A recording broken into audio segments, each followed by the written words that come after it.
Mga kababayan, yung sunod, mamaya po mga kababayan, may live tayo ha, mga 8:30, live tayo ulit. So ito yung sunod, mga kababayan. Merong dumarating ngayon na balita na kung saan ito ang katotohanan. Mga kababayan, hindi po totoo na si Digong ay nakalaya. Pakalat lang po ng mga bubong DDS yan na si Digong daw ay nagkaroon na daw ng interim release, nag-grant na daw, hindi po totoo. Bakit? Ito po ang totoo dyan.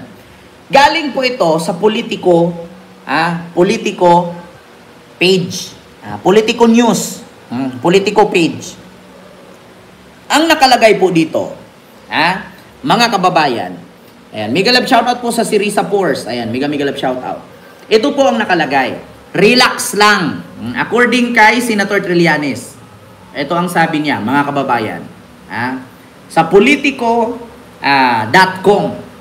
Ito po ay sister company ng Billionaire News.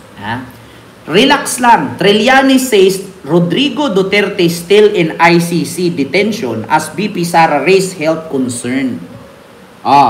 Ang katotohanan dyan, mga kababayan, andyan po si Senator Trillanes sa ICC ngayon, sa mismong kulungan. Nandyan po si Senator Trillanes, mga kababayan. Si Trillanes mismo ang nagpatunay na si Digong ay hindi po nakakalaya at wala pong grant na interim release. Di ba? Ma'am Charis Castillo, hello po. Hindi po totoo. Imposible naman na si Digong nag-grant ang interim release tapos si Trillanes nandoon. Sa tingin niyo papayag? Di ba? Ma'am Julieta, salamat po. At kay Ma'am Philly Agpoon dyan sa Hong Kong. Ayan si Trillanes. Nandyan si Sintri. Kaya tanong ko ngayon, mga kababayan, hindi kaya dahil nakita ni Digong si Trillanes, kaya siya'y nahimatay at nabulagta? Hindi kaya inasar-asar ni Trillanes doon at sinabi niya, di ba? Magaling ka. Sabi mo noon, magaling ka, di ba? Di ba? Magaling ka na presidente. Di ba? Ipapakulong mo si Dilima. Di ba? Ipapakulong mo ako. Di ba? Sampalin mo ko sa publiko. Asaan ka ngayon? Siguro nang gigigil si Digong, tumaas yung alta presyon. Ayun, bumulagta. Tanong ko lang, mga kababayan, napaka-imposible naman na hindi papasukin si Trillanes doon. Si Trillanes nga ang complainant. Tanong ko lang hindi kaya dahil, mga kababayan, bumulagta si Digong dahil nandun si Trillanes, inasar-asar ni Trillanes? Kasi imposibleng hindi papasukin yan. Complainant yan. Isa yan sa complainant doon na nag-file ng kaso kay Digong sa ICC. Kaya napaka-imposibleng hindi yan pinapapasok ng ICC at hindi niya nakausap si Digong. Tanong ko lang. Napaka-imposible, mga kababayan. Magpaputol ako daliri kung hindi nakita ni Digong sa loob yan. Malamang sa malamang, nakatikim ng masarap na salita yan. Imposibleng hindi nakapasok yan. Si Trillanes ang isa sa complainant. Kaya napaka-imposible na hindi papasukin ng ICC si Trillanes at harapin si Digong. Hindi kaya isa sa kadahilanan na si Digong nung nasilip na nandyan si Trillanes, bumulagta. Nagtatanong lang po. Baka nang gigigil, hinay-blood, putang ina mo, bakit nandito ka? Ikaw ang may kasalanan kung bakit nandito ako. So, yun pa lang. Ibig sabihin, hindi si Digong nag-ulyanin. Kasi bakit? Nung nakita si Trillanes, bumalik ang isip Diba? Basahin ko muna yung balita. Relax lang. Trillanes says Rodi Duterte still in ICC detention as BP Sara raises health concern. Ito pa yung sunod. Former Senator Antonio Trillanes IV has dropped a casual update about former President Rodrigo Duterte while on visit to The Hague, Netherlands. Ayan na nga. Trillanes posted a snapshot outside the International Criminal Court or ICC on social media on Saturday, telling the public that former President Rodrigo Duterte remains in detention. Diba? So hindi kaya totoo or hindi kaya posible na nagkita si Digong at si Trillanes doon sa loob kaya nahimatay.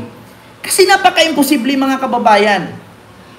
Napaka-imposibleng hindi papasukin si Trillanes. Si Trillanes nga ang complainant. Diba? Si Trillanes ang nag-file ng kaso niyan sa ICC. Kaya bakit pagbawalan ng ICC si Trillanes na pumunta doon at silipin si Digong? Hindi man natin nakita yung pangyayari, imaginein na lang natin. Malay natin, sabi ni Trillanes, total, nandito naman ako. Total, ako naman yung complainant. Pwede ko ba siyang silipin? Baka ganun ang mga senaryo, baka ganun ang cases. Di ba?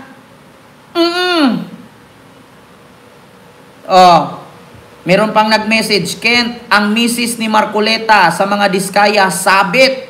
Kaya pala protective. Panoorin mo ang vlog ni Attorney Claire Castro mamaya. Nako, eto na nga. Actually, nabasa ko po yan kanina. Kita ninyo mga kababayan, hindi kaya sumilip si Sentry doon, nakita ni Digong, bumulagta bigla. Kasi sa totoo lang mga kababayan, si Harry Roque na nagsabi, kaya daw si Digong pumayat. Kaya daw si Digong ay na-stress. Bakit? Kasi sa Pilipinas, respetado si Digong. Sa Pilipinas, kinakatakutan si Digong. Pero ang isip daw ni Digong nung nasa loob ng kulungan, pinagtawanan daw siya ng mga tao na ina-under-under niya. Isa yan sa sinasabi ni Harry Roque. Pakita ko sa inyo sa TikTok ha, pakinggan ninyo. Harry Roque. Digong payat. Pakinggan niyo sabi ni Harry Roque. Akala ng mga Marcoses, dahil pinakulong nila si Tatay Digong, magtatagumpay sila sa kanilang kagustuhan sa manatili sa pwesto forever. Pakinggan ninyo. Marcos Part 2, Marcos forever. Pero hoy, Junior, sa tingin mo kung may mangyari kay Tatay Digong sa dahig, dahil sa ginawa mong pangingid na papapunta sa kanya, magtatagal pa kayo? Magdasal ka na tumababuli si Tatay Digong dahil pag siya'y patuloy na pumayat at may mangyari sa kanya, tapos na ang inyong pamilya. Kung nung una, kayo'y nakapunta pa ng Hawaii, baka hindi na kayo makaalis sa Pilipinas at magharumintado na ang Pilipino. Hindi ko sinasabi na gawin yan ang ating mga kapwa Pilipino. Pero hindi ko imposible yan. Nakapatuhin na kayo ng mga taong bayan pag may nangyari kay Tatay Digong dito sa dahig. Mali kayo kung sa akala ninyo na wala ng problema sa inyo sa pamamagitan ng pagkikidnap nyo papunta ng dahig si Tatay Digong. Pag may nangyari, pangungot yan sa inyong lahat at sa mga henerasyon na darating ng Marcos. Hindi kayo patatawarin ng sambayan ng Pilipino. Tandaan nyo yan. Mag-aral ka ng kasaysayan. Paano naging katapusan ni Muammar Gaddafi sa Libya? Hindi malayo. Ganyan din ang gagawin sa inyo. Harry Roque, magkaiba si Gaddafi, magkaiba si Marcos. Si Gaddafi kasi nag-martial law. Si Marcos kasi ngayon hindi nangingialam sa gulo. Bobo ka lang. Pero hoy, Junior, sa tingin mo kung may mangyari kay Tatay Junior, dahil sa ginawa mong pagpalaran naman ni Tatay Digong, hindi lang yan masakit dahil nalabag ang karapatan niyang pangtao to due process. Politiko po, yung Article 59 ng Rome Statute na requirement na dapat iharap siya ay ang pangunahing kadahilanan ay para masiguro na maprotektahan ang kanyang karapatang pangtao. Dahilan ng pagpayat. Pero, mas importante dyan, ay yung paglabag sa soberenya ng Pilipinas. Yan po talaga ang masakit kay Tatay Digong. Hindi na bali siguro yung kanyang nararanas ngayon ng pagkakakulong Kaya niya yun. Ang hindi niya matanggap, yung nabaliwala, yung soberenya at pagiging independyente ng Pilipinas, yun ang kumakain sa kanyang damdamin. Yun ang dahilan kung bakit pumapayat siya. Dahil mali, dahil mahal niya yung Pilipinas, dahil nababaliwala yung mga buhay na binuwis ng ating mga ninuno para tayo maging malaya at independyenteng bansa. Wow! At yan ang dahilan kung bakit kahit ikaw ay dilawan. Ano daw? Kaya nangangayayat si Digong kasi pinagtatawanan siya ng mga inaapakan niya noon at inahayaan daw na maapakan ang soberenya ng ating bansa. Samantalang yung West Philippine Sea, sabi niya, buhangin lang yan, hayaan nyo na yung kamkami ng China. Asan yung soberanyang sinasabi mo? Diba? Yung sinabi mo, na kaya pumayat si Digong kasi nagwo-worry siya kasi yung soberanya natin ay naagaw ng mga dayuhan. Putang ina, pinamigay nga niya yung West Philippine Sea kasi buhangin lang. Baka naman, Rocky, nangaginip ka. Anong sabi ni Digong? Maglapag ako ng isang batalyong sundalo, police, marines. Mamamatay lang lahat yan. Buhangin lang yan. Ibigay nyo na yan. Tapos soberanya. Tang ina mo, Roque. Umuwi ka ng Pilipinas. Tang ina mo. Yun ang totoo na kababayan. Kita ninyo? Si Sentry. Nandun. Kita nyo. Pinaliwanag pa mismo dito ni Trillanes. Ito pa. Relax lang po. Nasa loob pa si Dots. Naghahanap buhay lang ang abogado niya. Di ba? Ikaw ba naman, 150 million a month?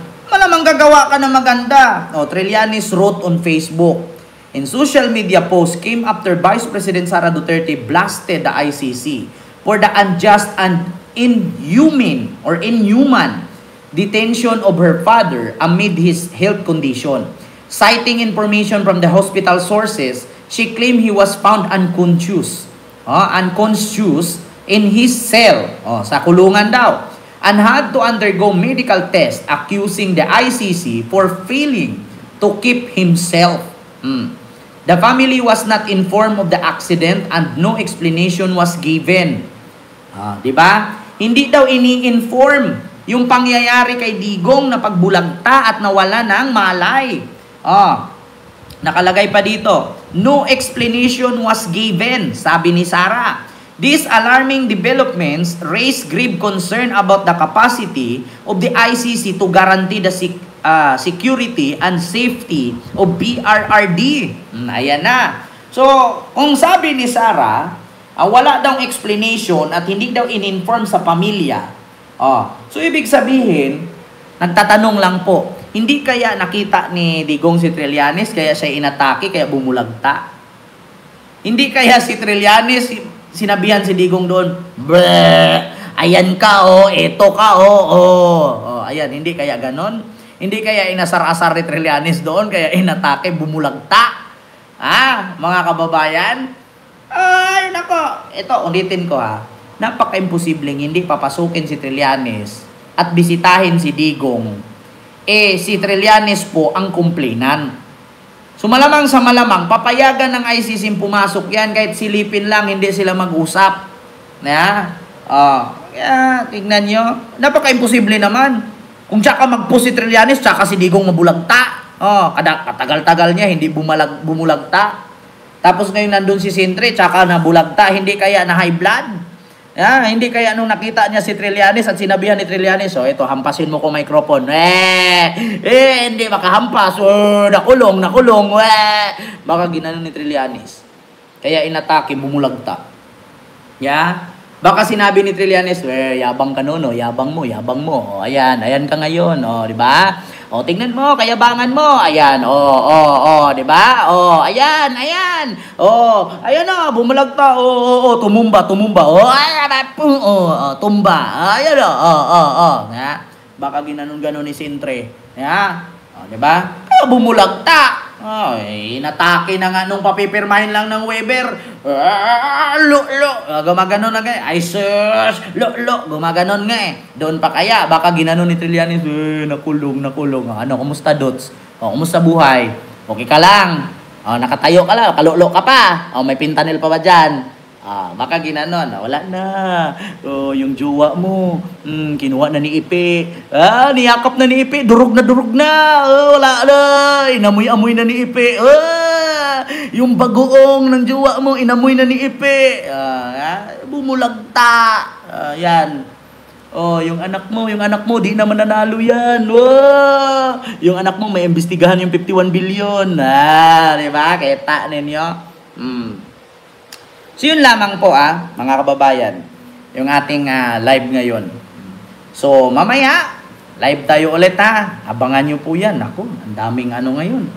Ang daming pag-uusapan. O, mga DDS, yung tatay ninyo na hindi nyo kamukha, bumulagta.